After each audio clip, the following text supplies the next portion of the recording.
Welcome to Tamil Nadu cooking channel. Beetroot halwa எப்படி செய்கிறதுன்னு வாங்க பார்க்கலாம். நான் 5 பீட்ரூட் எடுத்து தோல் சீவி வாஷ் பண்ணி எடுத்துக்கிட்டேன். அதை நம்ம துருவி எடுத்துக்கலாம். இதோ நம்மளுடைய துருவின பீட்ரூட். நான் பீட்ரூட் அல்வா செய்கிறதுக்கு இரும்பு கடாய் எடுத்துக்கிட்டேன்.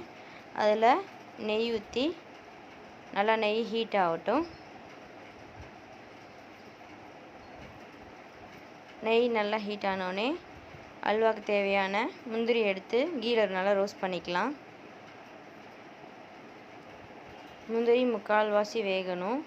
முக்கால்வாசி வெந்தோடனே நம்ம திராட்சையை போடலாம். திராட்சையும் நல்லா இதாகிடுச்சு, ரெண்டும் நல்லா ரோஸ்ட் ஆகிடுச்சு.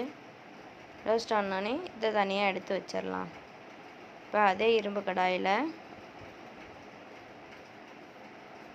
நம்ம துருவி வச்சுருக்க பீட்ரூட் எடுத்து போடலாம். ஃபுல்லாக ஸ்ப்ரெட் பண்ணி விட்டுக்கோங்க. அதில் 5 பீட்ரூட்டுக்கு 1 டம்ளர் பால் ஊற்றிருக்கேன். பால் நல்லா கிளறி விடுங்க.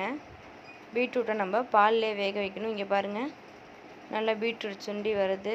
அடியில் பால் ரோஸ் கலராக மாறின தெரியுதுல.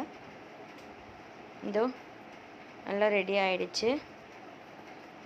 நல்லா இப்படி சுண்டி வந்தோடனே நம்ம இதில் சர்க்கரை ஆட் பண்ணிக்கலாம். தேவையான அளவு இனிப்புக்கேற்ற சர்க்கரை ஆட் பண்ணிக்கோங்க.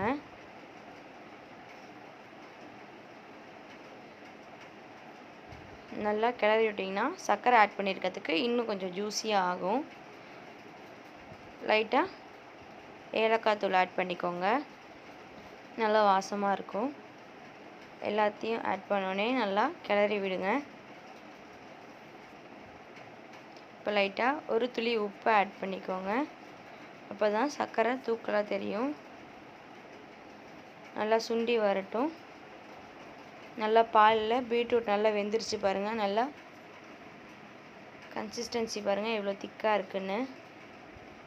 எல்லாம் சுண்டி வந்தோடனே நம்ம ஃபஸ்ட்டு வறுத்து வச்ச கேஷ்நட்ஸும் கிரேப்ஸும் ட்ரை கிரேப்ஸும் இப்போ அதில் ஆட் பண்ணி ஒரு 5 மினிட்ஸ் சிம்மில் வச்சு ஆஃப் பண்ணிடலாம்.